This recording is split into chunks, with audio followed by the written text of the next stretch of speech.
Welcome, everybody, to Midday Magazine for this Friday, October 18th, 2024. I have your host, James J. Malouf here.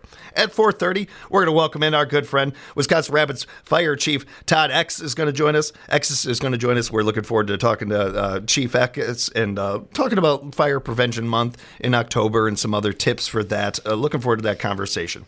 Right now, we have joining us State Senator Patrick Testin, Senate District number 24 representative. And one of the things that Senator Testin and I are going to do right now is something that we've been continuing to do here, where we interview every one of our candidates. We give them equal amount of time, same questions, something that we've done here at WFHR for many decades, and greatly appreciate the time, as always, Senator. Looking forward to being able to get into one of our kind of normal conversations, if there's any normal, really, but next month. But right now, I appreciate the time, and thank you so much for joining us. We've done this for a while now, but for those that may not know, can you tell us a little bit about your origin story? Tell us a little bit about yourself, sir. Well, sure. So I originally grew up in Marinette, Wisconsin.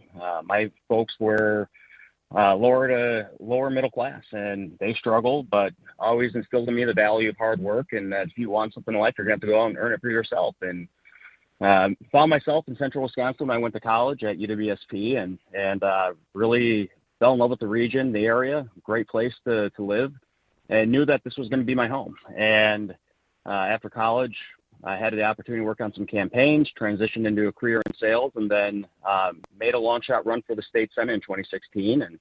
And I've had the privilege ever since of representing the 24th Senate District. And it's one of these jobs that I absolutely love because no 2 days are the same, and you never know what issues that you're going to work on. And it's one of those jobs you get out of it what you put into it, and hoping for another term down in Madison. Why did you decide to run? I know this was so long ago. Can you remember what? No, I'm kidding. Why did you decide to originally run?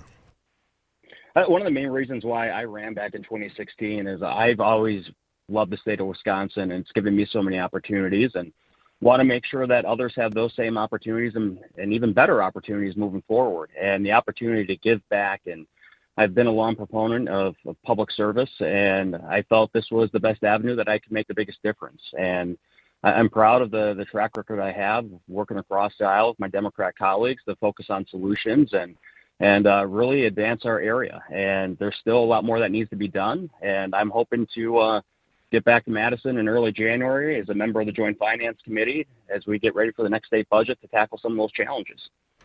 What qualifies you? How do you feel you specifically can best represent the area?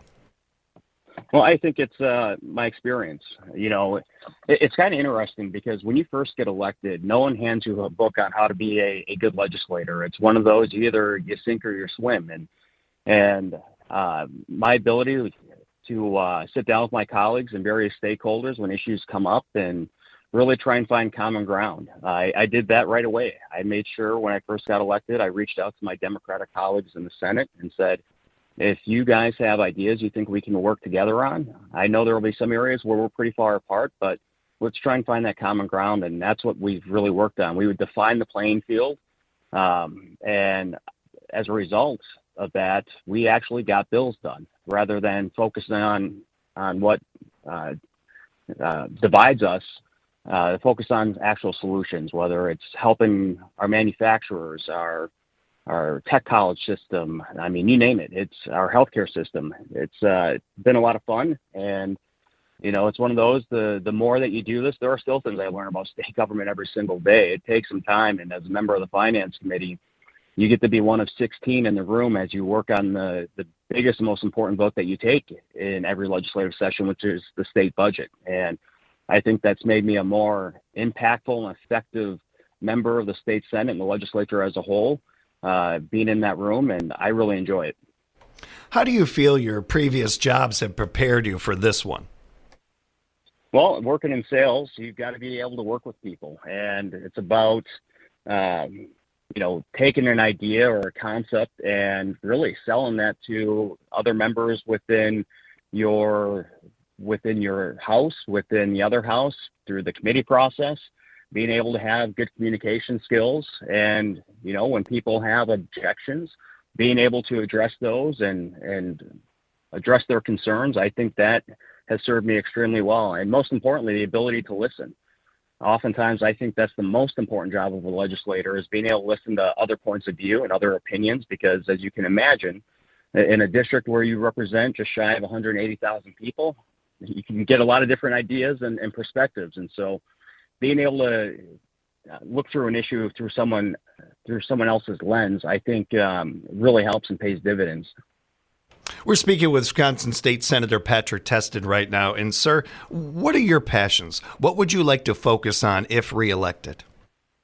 Well, one of my main passions has been, and it's kind of still surprises me, is as it relates to how we can increase affordable health care here in the state. You know, this was an issue area prior to being in the legislature. Healthcare was one of those areas that I was not comfortable with, but in my first state budget, we worked on some healthcare initiatives, and it sparked an interest that I had no idea ever resided in me. But having chaired the Senate Health Committee for 2 sessions, and this past session as the vice chair, there are a lot of areas that we need to address. We have a huge provider shortage, whether it's a lack of physicians, nurses, even CNAs, and doing what we can to find ways to empower our providers to do the jobs that they were trained to do, which is take care of patients.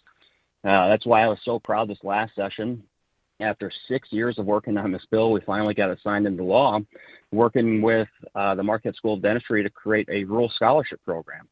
Well over half of Wisconsin counties are dental deserts, and when you talk to school administrators, the number one reason why kids miss school is toothaches, because they aren't able to see a dentist. And we know, based on testimony from others, Dr. Miller, for example, who used to run Deer Creek Dental outside Toma, never dreamed that he would find himself in Monroe County, but he just recently retired from a very successful practice. And it just goes to show that our areas like central and western Wisconsin, they can be areas that can provide a great career for some of these high-level professionals. And so I want to take that approach with some other healthcare professions and see if we can't build upon this model to help reduce the shortage that we have here in our area of the state. Kind of piggybacking off of that, what do you feel are some of the biggest, if not the biggest, challenges facing your fellow Wisconsinites? Well, right now, as I've been going out throughout the 24th Senate District and even around the state, obviously the economy is at the forefront for a lot of folks' concerns. I mean, high prices have really impacted individuals, especially those on fixed incomes. That's one area where I think there's still more work that needs to be done as it relates to tax relief. You know, that's one area where we had a difference of opinion between the legislature and the Evers administration in this last budget, where we wanted to provide tax relief for all taxpayers in the state. The governor went a different route and vetoed 95% of the tax cuts we sent them. We tried doing individual bills that only one got signed into law, and that was dealing with increase in the child care and dependent tax credit to mirror the federal level. But I do think with the state looking at a $4.5 billion surplus, I do think we need to continue to have that conversation. Hopefully have a sit down with the governor to see what he can support as it relates to tax relief, and then also making sure that we're making our investments in our rural infrastructure. The Agriculture Road Improvement Program, which is a new program where we dedicate $150 million. In the first round of funds that went out, for the first $50 million, there was over $200 million in projects. For the second round of $100 million, they received nearly $300 million in projects. So that just goes to show, even though the significant investments that we've made, there's still a huge need out there to ensure that our farm-to-market roads are being brought up to repair. And so I hope that's one area that we can continue to make critical investments in. Survey after survey, poll after poll, we are seeing people are done with the divisiveness of today's politics. How important is it to you to be able to reach across the aisle to work with the other side? I think it's critically important. And that's one thing I always get a chuckle out of when I'm at an event or a parade or going door to door, and I'll go to introduce myself, and they'll say, well, I'm a Democrat. And I always laugh and tell them, so are my parents, and I still talk to them. And I think the more that we can have a dialogue and a respectful one at that, understanding that, you know, I think at the end of the day, Republicans and Democrats all want what's best for our country, our community, our state. We have different ways of going about it. But I'm a firm believer, going back to what Bill Clinton said in his inaugural address in 1993, that there is nothing wrong with America that cannot be fixed by what is right with America. And I still believe that holds true today. And I think when we can focus on what unites us rather than divides us, that's going to go a long way in healing the political divide in this country. You're running to represent the 24th District once again. How would you best describe the district? I would say it's a rural district. I mean, especially under the new district lines. I mean, the largest municipality in the 24th Senate District is the city of Stevens Point, followed by Wisconsin Rapids. But it's a district that spans all of Jackson County, eastern Monroe County, most of Juneau County, northern Adams County, southern Wood County, and a portion of Portage County now. So we have a very rural district, so that presents some unique challenges and opportunities. We have a heavy ag economy with a lot of potato and vegetable growers, a lot of cranberry producers, dairy farmers. But then we also have big industries such as Century Insurance. We have paper mills here in central Wisconsin that have faced challenges over the last several years. And then we have great installations like Fort McCoy, which provide a tremendous economic impact for western Wisconsin. So it's a unique district, and it's a privilege to represent it. Any final statements, sir?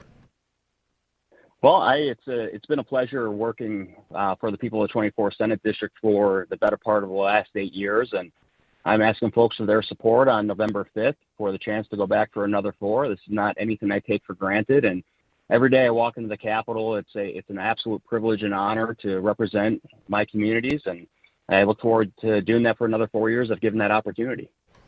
Greatly appreciate the time as always, sir. Thank you so much for that. That will conclude the wrap of that part of the interview. Now, we do have a couple of more minutes left with the senator, and we only get to do this once a month, so I do want to take advantage of that time. And I know that you just left our fall legislative breakfast here in Rapids. How did that go? It went great. We had a tremendous turnout, so hats off to Mid-State Technical College for hosting, and to the Heart of Wisconsin Chamber for putting this together. It was myself, Representative Krug. We had Congressman Van Orden, as well as Wisconsin Rapids Mayor Matt Zacher. And it was great to field questions from the audience, some of the very same issues we just talked about in the previous interview.